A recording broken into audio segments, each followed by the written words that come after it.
It might be January in the dead of winter here in the Wenatchee Valley and across the Northwest, but it's time to talk about baseball. The Mariners Care Community Tour is here at John Newbery Elementary School today. Players Matt Festa, Austin Nola, and the broadcast voice of the Seattle Mariners, Rick Rizzs, paid a visit here to talk to the kids. Of course, everybody was upstaged by the Moose.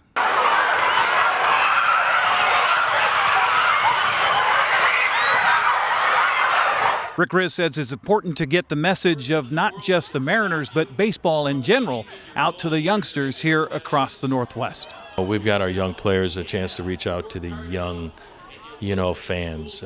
Baseball is a generational thing. It's handed down from great-grandparents to the grandparents to the father to the son and to the grandkids, and that's what we need to do, to instill that joy and the love of the game of baseball. So it's so important to reach these kids. I love it when I hear about the success of kids playing Little League Baseball, just to go out there and have fun. Find out what it's like to put on a uniform and go out there and play baseball with your buddies and enjoy the greatest game in the world, still in my mind the national pastime, and always will be. Austin Nola came up with the Mariners last summer and stuck, playing both first base and catcher. He says he has high expectations for this coming season. I just try to stay ready in every position. I think I really enjoyed doing that last year. It was my first time doing that in a while, ever doing that, catching and then playing first and a little bit of middle infield. So I really enjoyed that. So I'm just going to stay ready in every part, and whatever they need me to do, because I'm going to help the team win in any way. That's my goal.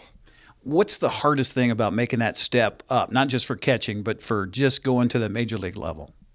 Yeah, it's the speed of the game is much quicker. There's a lot more preparation involved, and that's fun. That's how you grow. It's how you get better, and especially the catching position, you got to be prepared. You got pitchers to be, responsibility. You got to be able to take care of all them as well and be ahead of the game. So I'm looking forward to that. For Matt Festa, he's one of many pitchers that's trying to make the rotation this year for the Mariners.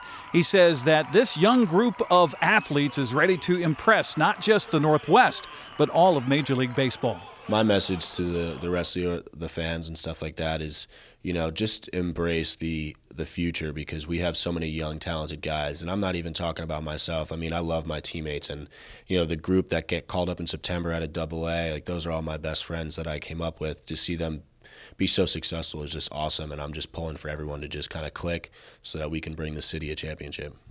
Besides just making the club, what's your goal for this year for you personally? My goal is to kind of come out as a leader. I believe that you don't have to be the best on the field to be a leader, but just to hold guys accountable, because it's going to be a growing and a learning process this season, and we're playing in a very tough division, and we're all young guys. So just to have each other's backs and keep confidence throughout the clubhouse, throughout the season, and just grind through with my guys is just what I want to help. After visiting John Newbery here today, the Mariners are off to Pybus Public Market for an autograph session and to answer questions that Seattle Mariner fans might have about the upcoming 2020 season.